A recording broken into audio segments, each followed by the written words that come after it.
Ladies and gentlemen, thank you for joining me for another Journey on the Fly podcast. Tonight, I've got a really cool guest, and I'm excited about talking to him because this type of guest on a fly fishing and life podcast is a little bit different. And I'm going to let him give you his details as far as who he is and what he does, because I like to keep you in a little bit of suspense before we get started.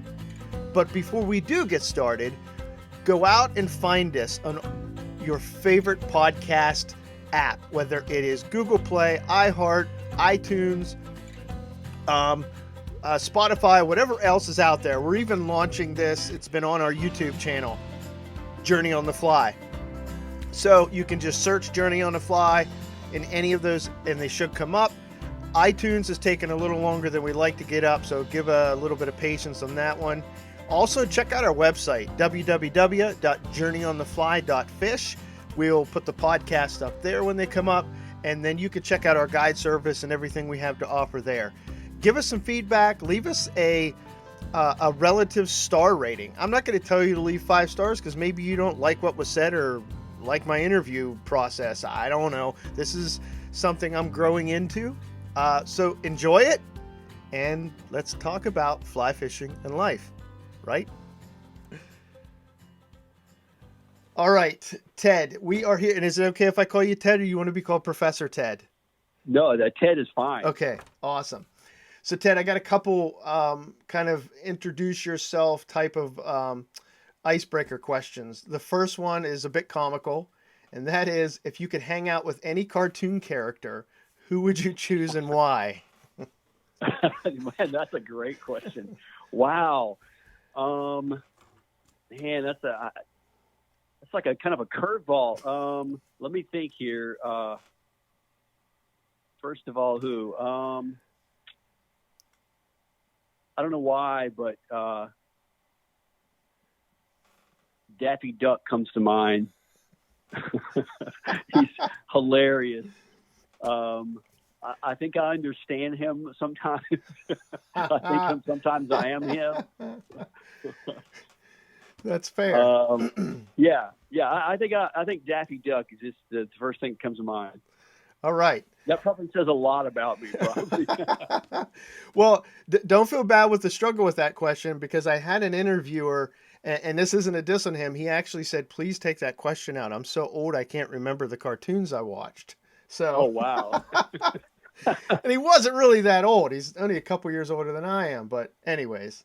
I mean, one of my favorite cartoons of all is Snoopy and Charlie Brown. So I love Snoopy.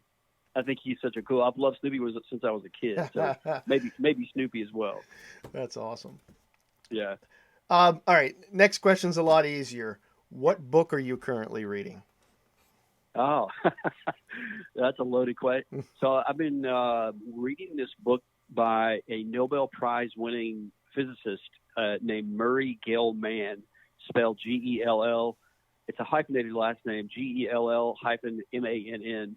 The name of the book is called The Quark and the Jaguar, and it's about quantum physics and science and nature. It's pretty fascinating. He passed away several years ago, but the book has got so many interesting connections and so many observations that I think as a Christian, I find absolutely fascinating because I love physics. Physics is sort of a little side thing that I like to study, and especially quantum physics. And Murray Gell-Mann won the Nobel Prize for the co-discovery of the quark, one of the subatomic particles. So that's one of the books I'm reading. And the other one is a book on poetry by John Keats. Very, very awesome. So just to give everybody else a little bit of insight, so I don't consume any more of this conversation other than just kind of leading with the questions. So I know Ted Wright because he was at CIA, which is cross-examine.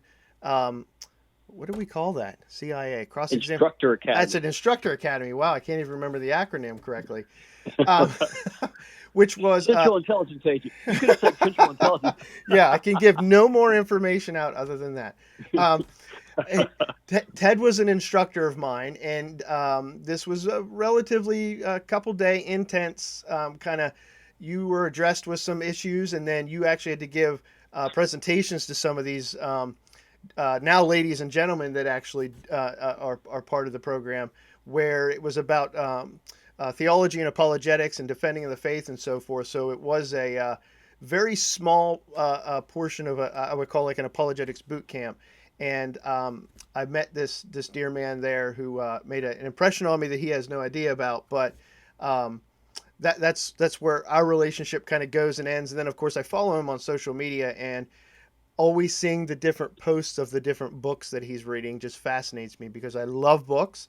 I have way too many books started at the current moment myself, and so always seeing the other ones, I'm heading to Amazon or to Abe's and putting these things on my list constantly. But and I'm nowhere near intelligent where I'm studying physics as a hobby. I can tell you that much. So. Well, I'm just an armchair enthusiast. Well, with that said, tell us a bit about yourself. Take some freedom. Give us your background, what you're doing, what you're involved with. Just give us a little bit of your story, your life and journey. So I'm originally from the deep South, very deep South. Like I was born in Mississippi, and the funny thing is, the city I was born in was in the Mississippi Delta, which is where, incidentally, the same exact town is a very small town in Mississippi, southern Mississippi, called Leland, and it's the city that, or rather the town that, interestingly, the only other claim to fame is that Jim Henson, the creator of the Muppets, was born there as well. So I like to tell people I was born in the same city that Kermit the Frog was born, where he was born. But I grew up in the Deep South, and then I went to the U.S. Air Force, got out, went to seminary, and got my master's degree in apologetics. And then I actually am an archaeologist, and I taught seminary level courses for goodness, it's over a decade. I don't exactly know when. I started teaching in 2003. Undergraduate and then some graduate classes. Seminary, I've taught at Southern Evangelical Seminary, Bible College, Charlotte Christian College, a seminary. I've taught at a couple of community colleges. Right now, I'm an independent scholar, working sort of independently, but I am a research associate with Andrews University up in Michigan.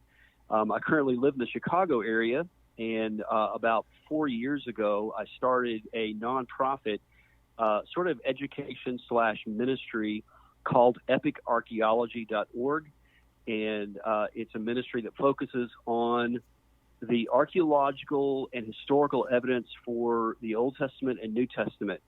And what my vision for epic archaeology was really to be a sort of a crossover between the academic world and the average churchgoer, because I think that there's a lot of amazing stuff that is really untapped in the archaeological community. And I've got several articles I'm working on right now, and just published a little booklet with Ratio Christi, which is a campus ministry organization that reaches out to college students. It's called Student's Guide to Biblical Archaeology, and people can get that free online. There's a lot of other great resources as well. Just go to ratiochristi.org and click on resources, and biblical archaeology is on there, as well as many other great resources as well, or PDFs. And I think there'll eventually be hard copies available as well. So I'm involved in a couple of archaeological researches over in the Middle East. I'm an associate with ABR, Associates for Biblical Research. I'm a member of the Near Eastern Archaeological Association, and I'm currently working on a survey project in Eastern Turkey, surveying the area on the border of Iran, on the border of Armenia, and to the south of us is Syria. So it's a very interesting area, to say the least. I was just there back in November, and quite remarkable place. I can tell you more about that later. But anyway, we're doing a survey. The whole area that touches the eastern Turkey is pretty much untapped archaeologically. And there's been some work done there, many years ago, but it's really a veritable gold mine for archaeological research. So that's in a nutshell for what I'm doing. Just a few things. Just a few things, a little bit involved. Man, thanks for sharing that because so my undergrad is from Liberty. It was a dual grad, dual BS, and one of the things that I wanted so badly to dive into was the archaeology. But the thing that kept me from it was the thing that keeps a lot of people from many things, which was the financial position, because we had a couple opportunities to go over and volunteer in a couple digs, and I forget exactly where they were. I knew they were in the Middle East because it's been a few years since then. And man, I just dreamed of going over there and getting my hands dirty and possibly putting my hands on something that could be thousands of years old, and that just would just possibly speak to the unveiling of mystery of something that we didn't know prior to finding it. But I didn't get a chance to do it, so my intrigue still runs deep. Just it wasn't deep enough to figure out exactly how to do that for a semester. But thank God there are folks like you that have spent the time and the energy to do just that and are continue to do it. And thank you for your service. I never want to forget to thank a veteran for what they've done. Thank you. Thanks for saying that. Thank you so much. It was a great honor, and I've come from a long line in my dad's family of veterans, and it was just 4 years. And people kid me, some of my other friends kid me about being in the Air Force. They said, "Oh, that's like the country club of all the services."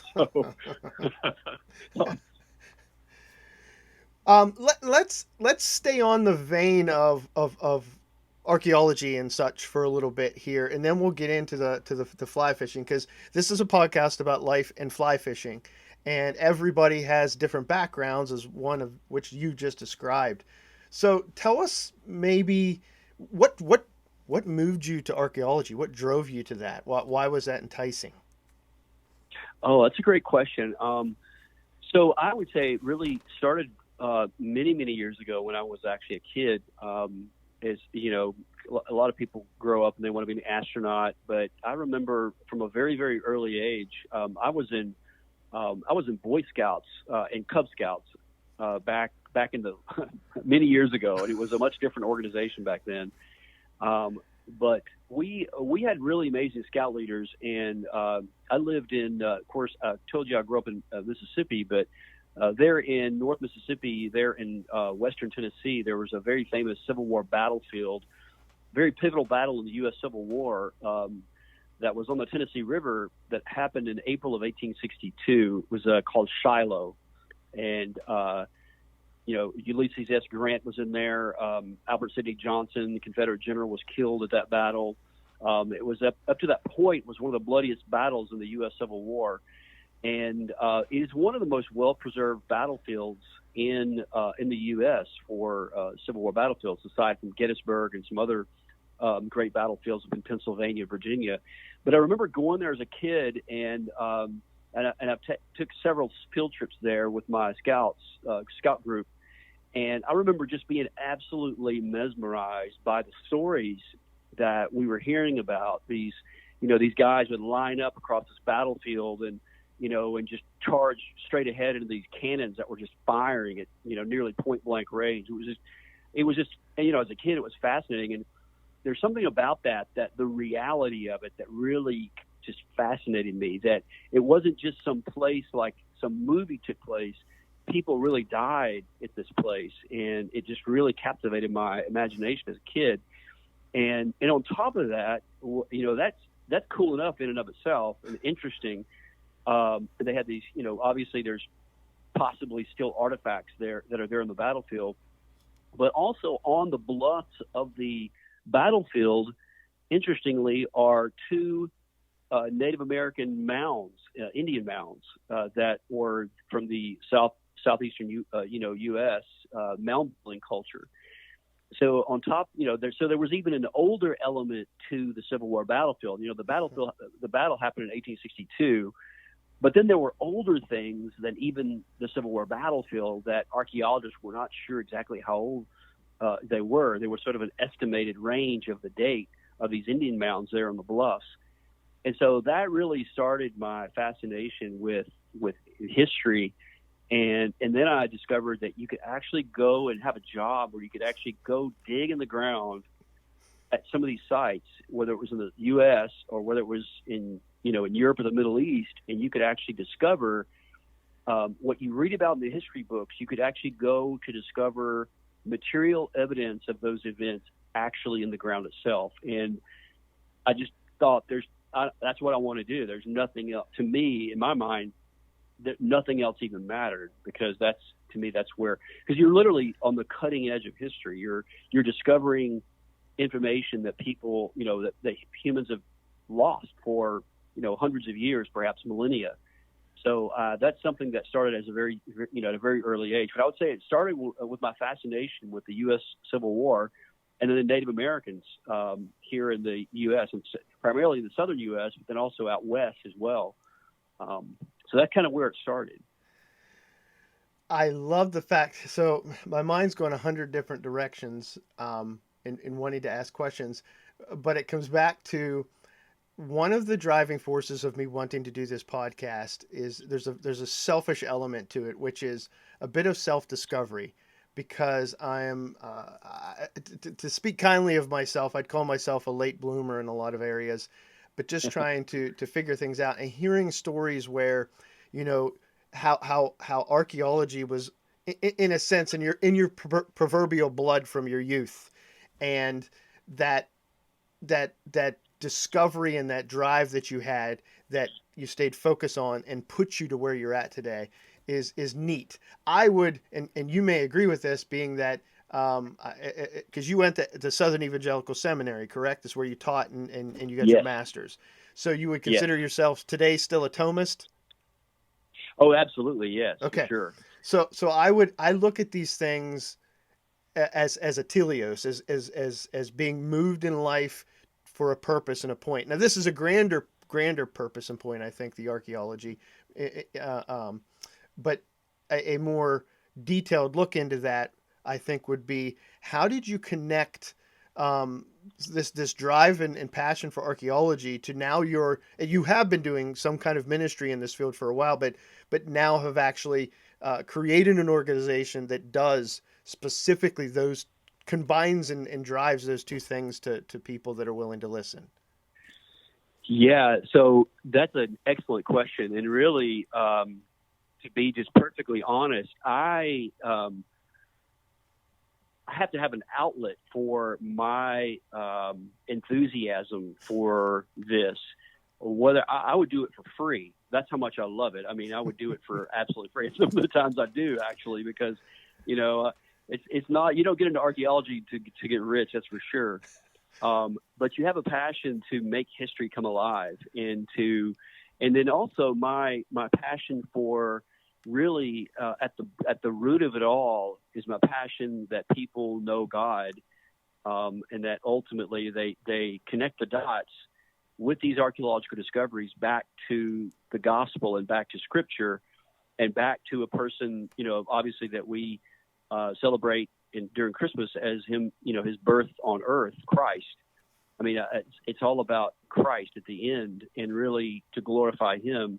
And the name Epic Archaeology is intentional, and when I named it Epic Archaeology, the focus is really that it's God's story. The story in Scripture from Genesis to Revelation is truly epic in every sense of the word.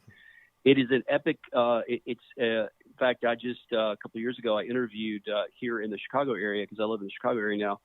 I interviewed Dr. David Downing, who is the co-director of the Marion Wade Center at Wheaton College. And Dr. Downing is a Lewis scholar. And anyway, on the podcast, he was talking about how C.S. Lewis called it true myth, and how Christianity really fulfilled all of the world's mythologies, and how all of those had sort of a premonition about that we couldn't save ourselves and we needed something. But Christianity, Christ, was the myth became history. So you can actually go and tangibly excavate and look it up.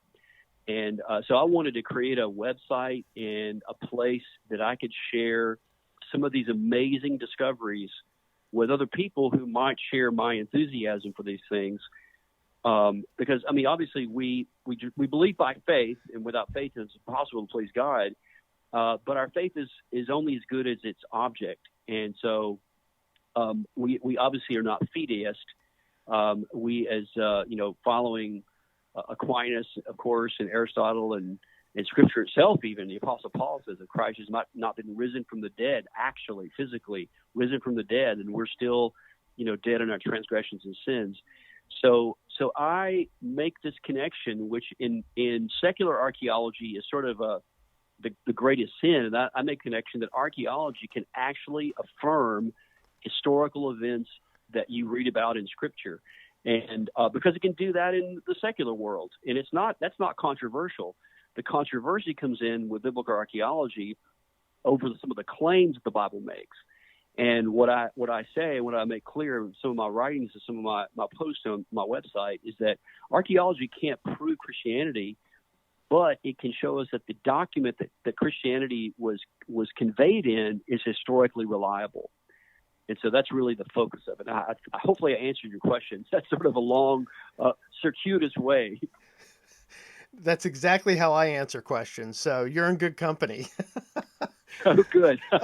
No, that was a fantastic answer. As a matter of fact, you brought two things up. One, I want to ask for clarity, and one, I want to kind of play the devil's advocate here.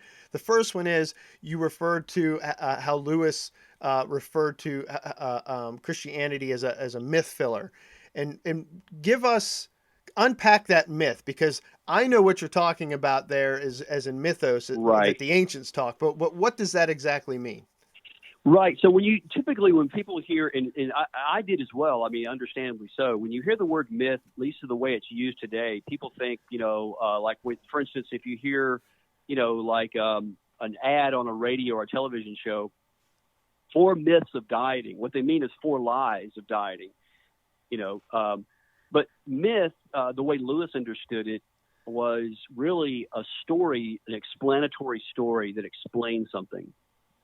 And if you think about it, human nature, humans have been on this earth for many years, and that's a whole other debate. But we have a lot of myths. Humans have a lot of myths. There's, the Greeks. You have the Norse myths like Balder. You have the Egyptians with Osiris, and you have in ancient Iraq and Mesopotamia, you've got the Epic of Gilgamesh and things like that. But the question is, all of these myths are talking about people that didn't exist, whereas in Christianity, Lewis said, you can actually go to Bethlehem and you can investigate with tools of historical research, and I would add archaeological research, to discover the claims behind this person named Jesus. So Lewis would say that actually he didn't invent this. Really, he got it from J.R.R. Tolkien, who is at Cambridge University, I think, or at Oxford rather, and they were having a conversation. And what Lewis was convinced by Tolkien was that Christ fulfilled all of these pagan myths, that they sort of looked forward to Christ, and Christ fulfilled it. So it doesn't mean that it's not true. It just means that it's a story that has some precursors to it in ancient history. That's fantastic. Thank you for clarifying that, because I think it's super, super helpful, because we don't, unfortunately, I've discovered, and well, the statistics have kind of revealed that in some conversations, that we're not the most literate and well-read country. And many times that hindrances our understanding of even sentences, let alone what context and things of that come to do. And we don't hear much about mythos and things of that talked about even in high school literature classes and whatnot. Absolutely, yeah. So my pushback, playing the devil's advocate here, or maybe Sure. just a slightly educated skeptic, how does so you remarked about how we're not fideists, so we don't hold to faith only. There's an object to our faith, and that object needs to actually have existed or be real, and we have to have, if in short, evidence that points us that this thing is something of substance. So And archaeology, in your view, and is the solidification of those writings that told us about this object. A lot of times I hear this thrown around, and I'm sure you have in your world for certain. How is that? Explain what this is, and then tell me, if you would, why it is not this. And that is, why is that view not subject to the Spider-Man fallacy? And explain to us what a Spider-Man fallacy is, and then tell us why archaeology, in your view on that, is not subject Well, tell to me that. what you mean by that. I just want to make sure if I'm following you. What do you mean by the Spider-Man fallacy? I think in general, Spider-Man fallacy, when it's thrown out, is the idea that, okay, so we watched the movie Spider-Man, and there are aspects of Manhattan that are mentioned in specific, or you see them on the video. Oh, yeah. Yeah, That's yeah, right. yeah, yeah. And then, therefore, Spider-Man exists. Exactly. Okay. So the difference between Spider-Man and here's my answer. Here's how I'd answer it: is that regardless of what your metaphysical views of reality are, whether you're an atheist, agnostic, theist, whatever the case may be, the fundamental issue at hand is, how do we know the past? Because the claims of Christianity, the claims of the scriptures, are all in the past. And this is true not only for history that's 2,000 years old, 3,000 years old, 4,000 years old, and back so forth, as you go back further in time, it's true of any history at all. And the bottom line is, to cut to the chase, the bottom line is we know history through primary sources. You have eyewitnesses, historical records, and archaeological evidence. The source material for Spider-Man, it's a category mistake, basically. Like you could trace back the origins of Spider-Man and obviously see that it was an invention made in the 20s, 30s, or 40s, whenever Spider-Man was. I'm not up on I guess he's a Marvel guy. Yeah, I think so. But anyway, you could see the source for that, and then obviously before he was invented, you just don't see it at all. And so, that the difference is that you can actually go, and then also with the primary sources, you have not only eyewitnesses, you have historical sources, and you want multiple attestation, early attestation, and you want what some, for lack of a better term, have called enemy attestation. So what I mean by early attestation is you want historical records close to the time in which they're written. And then you want multiple attestation. You want not just one source saying that this person existed. You want multiple sources. Then you want sources that are not necessarily friendly to the material. So, for instance, in the I'll give you one example in fairly recent history, and then I'll give you an example in the New Testament. The recent history example would be like the invasion of D-Day, June 6, 1944. Now, how do we know that? This gets into the question about how do we know history? And so there's a lot of philosophy that's involved when you look at primary sources, and that's a whole other subject as well. That's another rabbit trail. But for the sake of argument, we're just going to say that primary sources are fairly, trustworthy. Well, you have eyewitnesses. As it turns out, my grandfather was an eyewitness to D-Day. My Papa Bruce was a Higgins boat driver. He drove a landing barge on June 6, 1944 at Omaha Beach. And as a kid, I heard stories about my grandfather. He told me stories about this. And when I first heard him, I didn't really even understand the significance of what he was saying until later. It dawned on me, like, wow, my grandfather was at D-Day. So he was an eyewitness. And then the second thing you have is historical sources. You have he actually wrote it down in his this manual that the Navy gave him, and then you have the archaeological record. But with historical sources, my grandfather was not the only one to write this down. You had thousands of other Allied soldiers that recorded their experiences as well, and then you have the Germans that were on Normandy that are in the positions. They're writing about it as well. Not only are they writing about it in their diaries, there are official reports of the invasion of the D-Day. Then you've got the archaeological evidence in which even today, 80-something years later, or 70, almost 80 years later, you have still archaeological artifacts there on the beaches of Normandy, including the hundreds of Allied and French and German, or French and American and Canadian soldiers that are there buried on the shores of Normandy. So you have the eyewitnesses, historical records, and you have the archaeological evidence. In the same way, you have the New Testament as well. You have eyewitnesses that you can't go and you can't interview the eyewitnesses. So the only two sources you have are the historical records, which I'm going to say the New Testament is a historical record, and then you have the archaeological evidence. So with the New Testament, you not only have the New Testament, but you also have other secular writers that are not friendly necessarily to the idea of Christ, and they're saying exactly the same thing that the New Testament's saying. And so you have Josephus, you have Pliny, you have Tacitus, and you have many others that are essentially saying exactly the same thing. Tacitus mentions about 15. I think Josephus is about 10 or 11, and these are, one-to-one correspondences with exactly what the New Testament's saying. And then you have literally hundreds, if not thousands, of archaeological discoveries made every day and every year that fill in the gap and that further confirm that the New Testament is historically reliable. So this all surfaces the idea that archaeology, a lot of people want absolute certainty, and you're not going to get that with archaeology. You're going to get probability. And so when you gather all the evidence and you look at this cumulative case for Christianity, you have an amazing, amazing case, more than the Amazing Spider-Man. As amazing as he is, there's nothing. It's a category mistake. It's an apples and oranges comparison. Well said. I appreciate that answer an awful lot.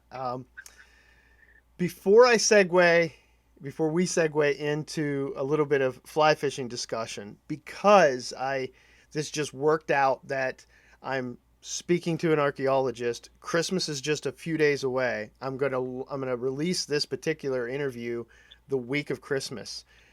Could you give us something archaeological to think about that relates to the Christmas story or to the coming of Christ or any of those types of things?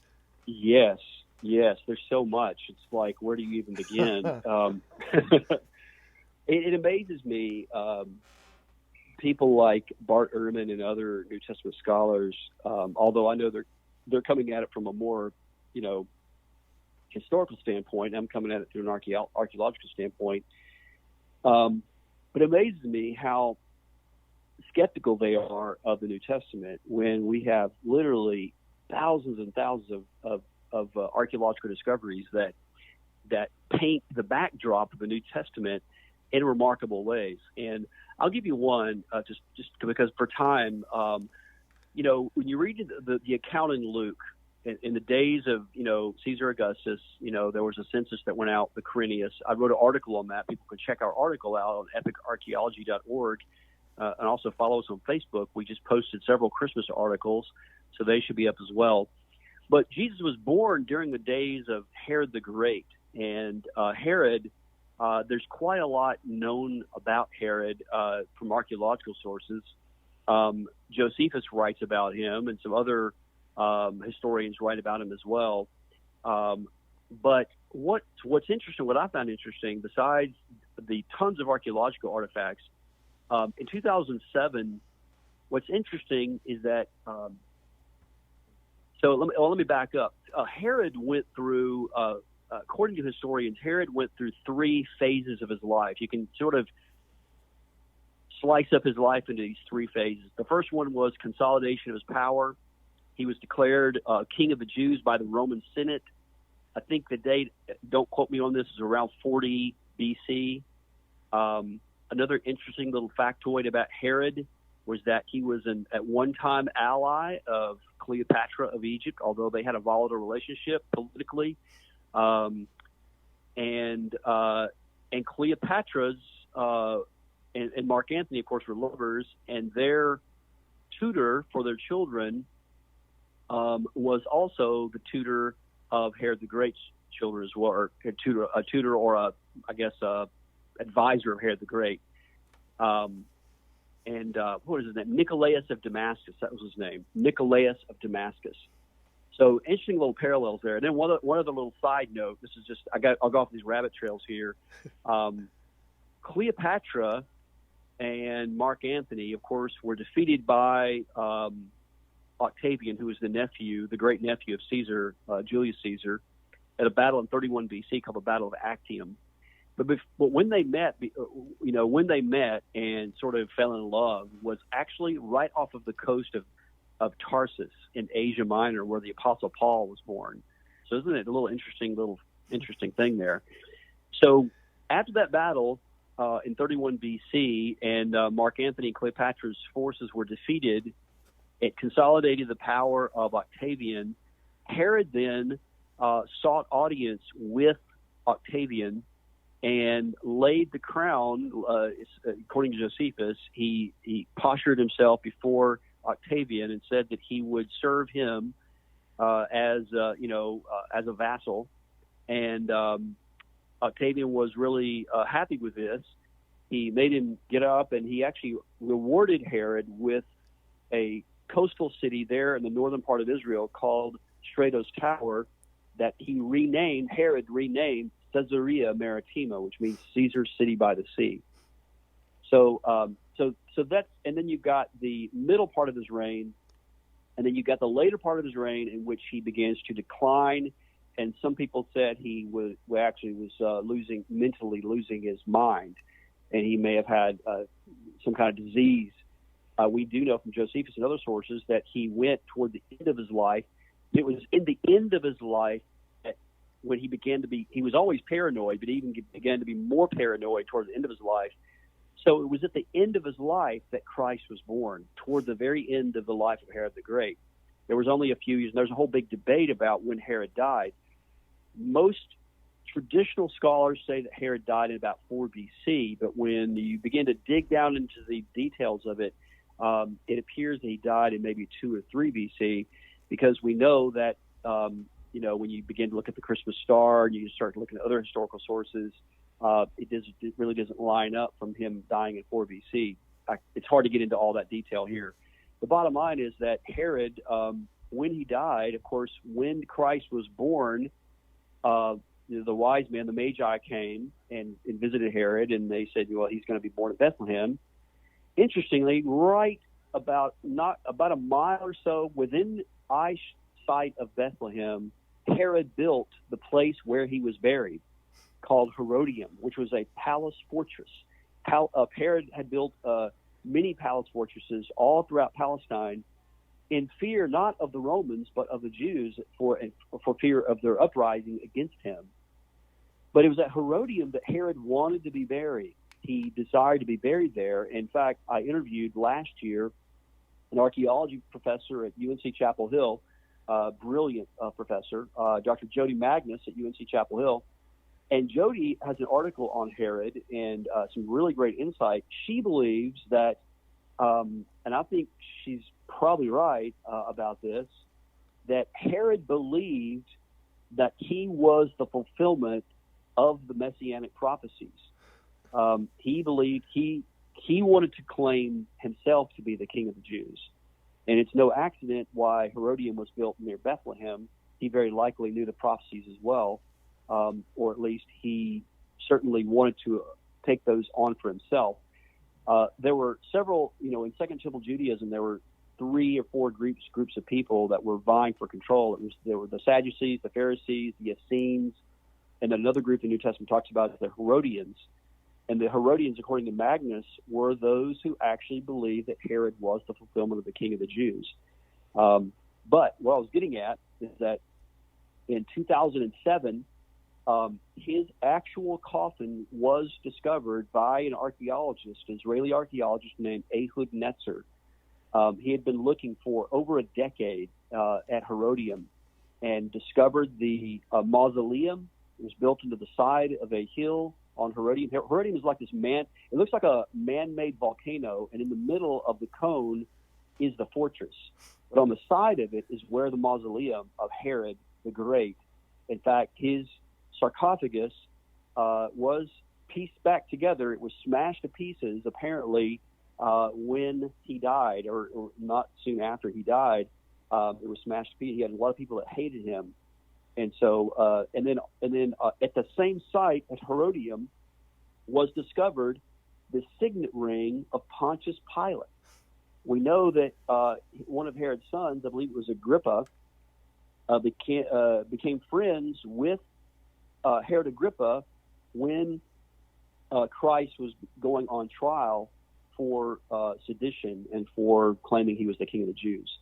So anyway, so lots of archaeological material there. And these discoveries, the discovery of the signet ring of Pontius Pilate and the discovery of the sarcophagus of Herod the Great, were made by people not necessarily setting out to prove the Bible per se. Ehud Netzer, to my knowledge, was a sort of nominal Jewish archaeologist, and the discovery of the signet ring of Pontius Pilate was made by a graduate student at, I believe it was at Tel Aviv University. I may be mistaken about that.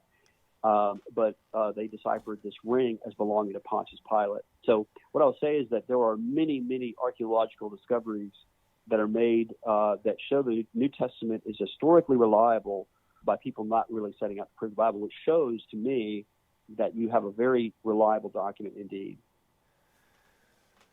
Man, I wanted to just keep on going for the next 3 or 4 hours, but and I know you can. There's a wealth of information that you've got inside of you there, and wow, thank you for sharing that. And it definitely gives us reason to pause and to think about taking these things a lot more serious than maybe we have in the past. Which is, I mean, I'm to be completely honest. It's part of what I'm doing on this show is hoping that in discussion with people, as you said, in a different manner, begin to connect the dots and see things a little bit clearer, or at least be willing to ask them some of these harder questions when it comes to the facts that lie in front of them. Absolutely. So segueing into another reason that I wanted Ted on the show was because I follow him on social media. He happened to post some pictures of him with a fly rod in his hand. So he became really important to me at that point. No, just kidding. A lot more reasons that he's important to me, and blessed to have known him for a short period and a little bit of more now. So Ted, you fly fish. Give us some insight into that world of you fly fishing. How did you begin? What does it mean to you? Anything. Just let us have it. Yeah. So I have been really blessed to live in two great states, North Carolina and Tennessee. Eastern Tennessee, I lived in the Knoxville area for a while, and lived in Charlotte, North Carolina for nearly 20 years, almost 20 years, and visited very frequently Western Carolina, up in the Blue Ridge Mountains, and of course, beautiful, great fly fishing streams. And I started out, I don't know, it was over 20 years ago that I began to be interested in it. And then I was plunged into this world of fishing that was a completely different type of fishing, which is actually what I liked about it. I mean, I grew up as a kid fishing, with your Zebco 33, you just, throw the cork out there, but it was something about, the whole immersive thing that you got into fly fishing. I mean, you almost had to become like this Zen physics expert, of knowing everything about current, time of the year, when insects hatch out, and water temperature and depth and dry flies and all this stuff. And I absolutely loved it. And I just think it's absolutely fascinating.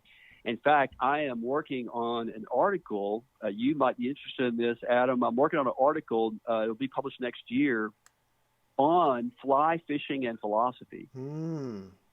So it's a little side thing I'm doing right now. And I'll tell you, one of the things that I'm working on, the angle, and part of the reason why I was reading that book I was sharing earlier on physics by Murray Gell-Mann, is that I think, now obviously you can fly, people fly fish for different reasons, and people have called it the zen of fishing, but it really sort of is, you sort of if you go fly fishing, you're just completely in the zone. You're just, Yep. everything is just working right. You're in the river, and it's just like you forget about everything else. Everything else just kind of goes to the wayside. And you really, I think, as a Christian, as a philosopher, as a thinker, as a reasonable person, I think it plunges you into some of the deepest mysteries and truths of all creation when you're fly fishing. When you're on the end of that reel, when you're under that fly rod and you're holding that string, you're literally on the edge. You literally have tapped into the mysteries of the universe. I know that sounds totally crazy to say, but I really think that's true. I really do. And what is it about? Well, the beauty of it, and the fact that you are on the end of the string, you have a little fly, and I use all kinds of flies depending on where I am and what time of the year it is. But I like fishing with dry flies. I like the challenge of it. I like to have that. I like just the whole thing of having the fly land exactly in the right place, on the water, and then the fact that there's some connection there with what I'm working on is a connection between the strings on your fly reel and string theory, which is just a theory of physics, but it's essentially that scientists, physicists are trying to unify all of physics. They're looking at the world of the very, very small, the quantum realm, which includes quarks and protons and neutrons, things like that. And they're looking at the world of the very large, like gravity. And what's interesting is that when you fly fish, you're on a river, if there were no gravity, the water would not be flowing downstream, and there would be no, flies, there would be no fish, there would be no trout or whatever you're fishing for. So gravity is important. And then strings, where do strings come in? Well, strings come in which they're trying to unify these two worlds of physics that have very, very different mathematical equations and how you work the math out for quantum physics and how you work the math out for gravity. But what they think, what all the numbers seem to be pointing to are something in physics they call string theory. And there's different theory. There's multiple different string theories. One of them is that strings are open or they have closed strings. But essentially what they say is that there is a giant cosmic symphony in the whole universe that is literally, it's like Beethoven or Bach or Mozart playing a symphony. And I think that when you're on your fly rod, and it's not just true of fly fishing, but it's especially true, I think, because you do feel it. But it's true of any sport or anything you're doing, whether you're playing the violin or I also like to mountain climb, rock climb. I'm into mountain biking as well. I love outdoor sports. Whenever you're doing your thing, you're just, I don't know, there's this moment, some people call it stoke if you're a surfer, I know Peter Kraft years ago wrote a book on surfing and philosophy. So I kind of was inspired by Peter Kraft, and I want to write one on fly fishing and philosophy. So I'm writing this article. But anyway, so that's kind of what I want to do, is to sort of bring out some of these philosophical and theological ideas with the fly rod. Now you're definitely talking my language. I have been, we talked a little bit earlier before I pushed record about there is this, these things that when you step on the stream, you're filled with wonder and splendor and gratitude. Yes. Yes. And I've been hung up on gratitude for about 2 years now. And Flannery O'Connor, who was an amazing short story writer, has some very interesting ways on expressing gratitude, and I recommend people to go dig into her. But she's awesome. Yeah, and there's just this point where gratitude seems to always have, and I sorry you pushed me onto a little tangent here, so I apologize for taking more time. But gratitude seems to have always it implies that there's always an intention behind what you're grateful for. Like there's a person that intentionally did something that caused you to be great, to have that attitude of gratitude, as some say. And it doesn't make sense to say the fish did it, because the fish has no intention. It doesn't, think its own thoughts and so forth. And neither does the water or even gravity. So it leads me to begin to think a little bit past all those things and ask myself, why am I feeling gratitude and who am I supposed to be grateful for? And I mean, there's a whole G.K. Chesterton quote and things we can go into on that. But suffice to say, I'm picking up what you're dropping because I am very enthusiastic about that connection that you're talking about. So I'm really looking forward to that article, and maybe we can get back together and chat more in detail about that. I'd love to do that, and hopefully I would love that. Yes. That would be great. Yes, and there's some great books out there too already on it. I mean, but there's nobody really bringing out the theological aspects of it. Yeah, which is a whole nother subject on its own, on kind of that fact value split and people not wanting to talk further and more open about things that they probably should.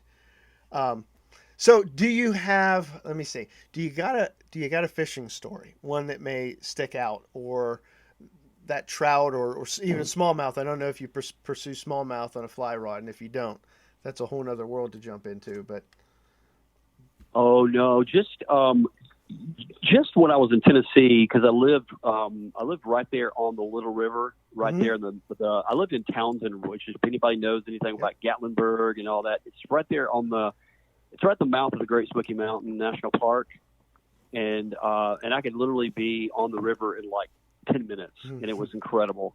And I would do that, on days, and just I had a couple of moments where, this sounds crazy, and I know some of the guys out there that fly fish know what I'm talking about. There are days, and sometimes you don't catch anything, And isn't that interesting? And some days many days I've caught little browns, brookies, so things like that, small things.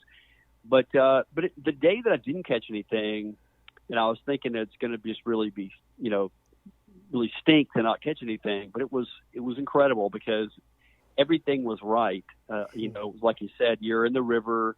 I was by myself, and it was because it was where I was located. There is some black bear in the area, and I did carry little small handguns just for safety.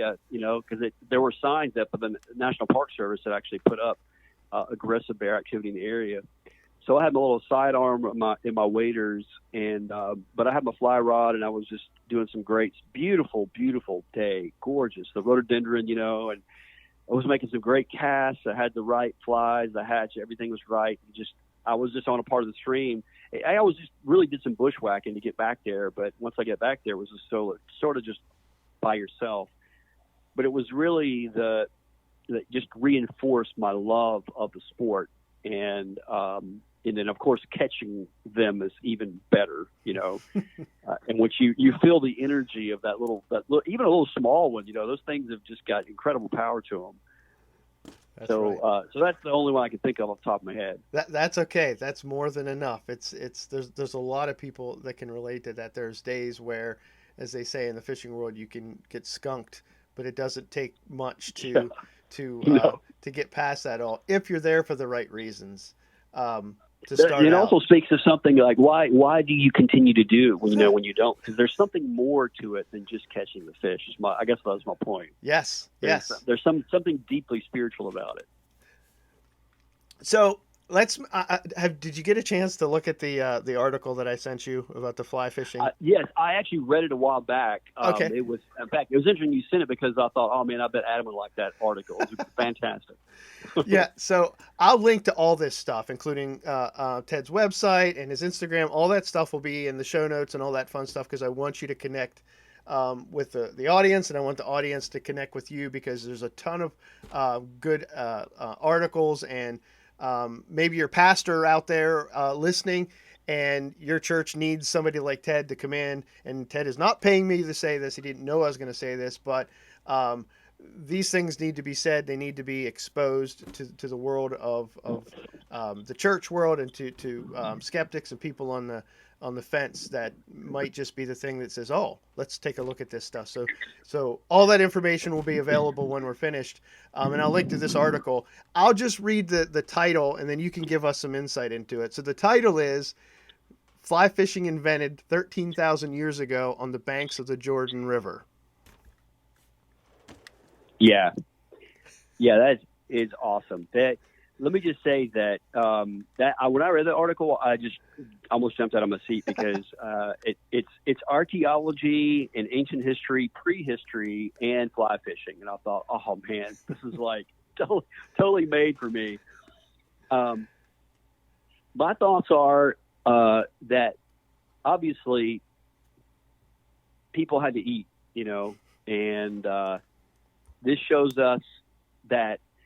Well, let me just say this. Let me back up. Let me just take a few steps back and say something. Let me preface by saying this. One of the assumptions that typical, I would say, secular anthropologists and archaeologists make about human beings is that humans, started out very, very crude and very unintelligent, and then we gradually got, more intelligent, more technical, smarter as we go on, as history goes forward.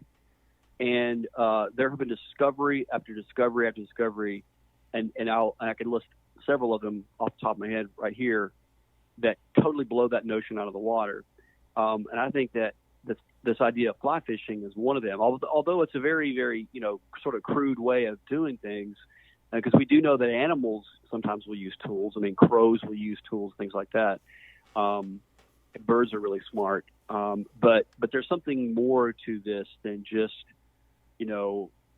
humans using, a fly or a hook or something like that. It speaks of our intelligence. And I think it even goes all the way back to the very beginning of the dawn of human time.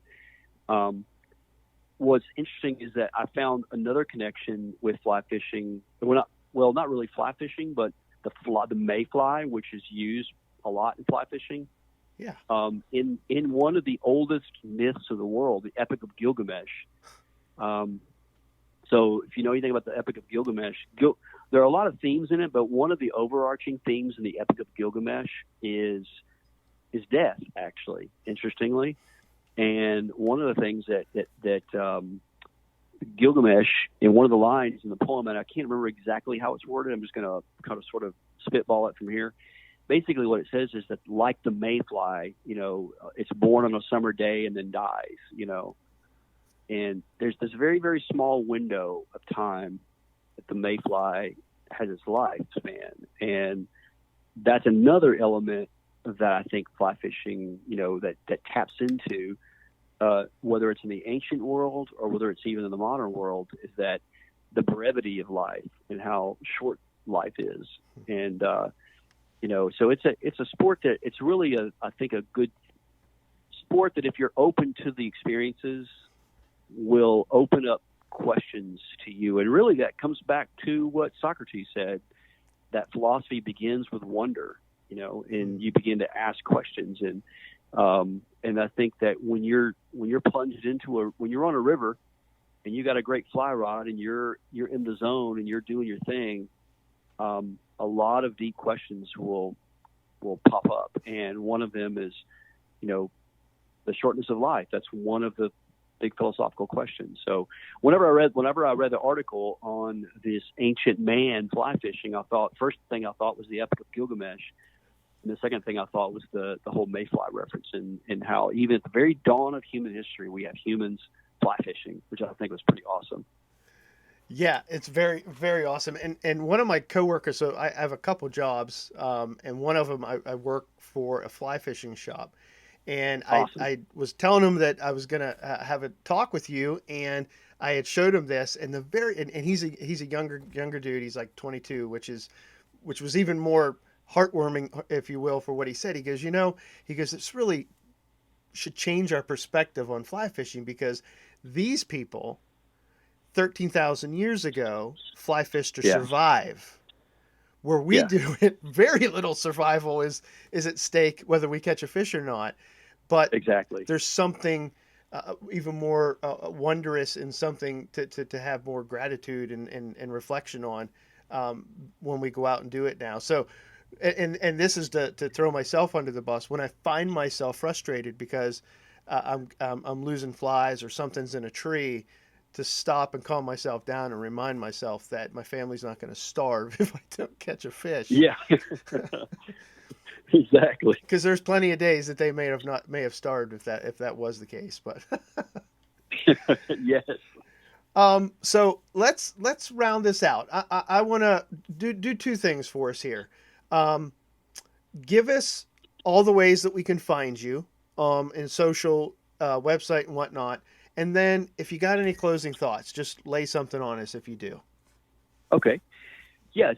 So if people want to check us out, they can go to our website. It's Epic Archaeology, ARCHAEOLOGY.org, epicarchaeology.org.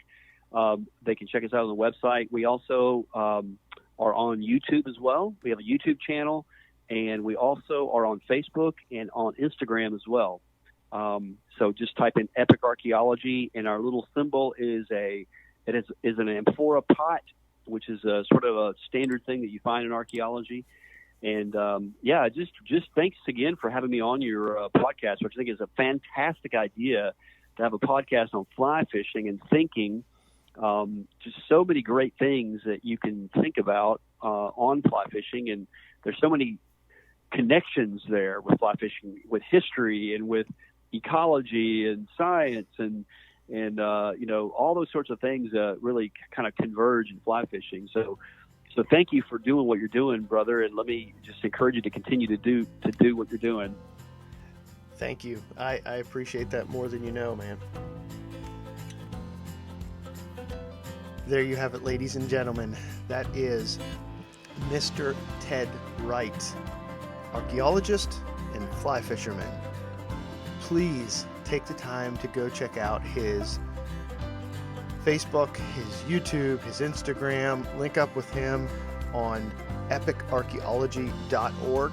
I do not think that would be a regretful use of your time.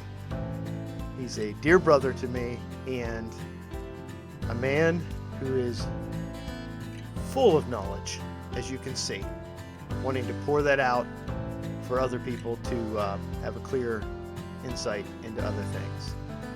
And he fly fishes. Friends, it doesn't get much better than that. Till the next time, keep your lines wet and in the fish's mouth. God bless.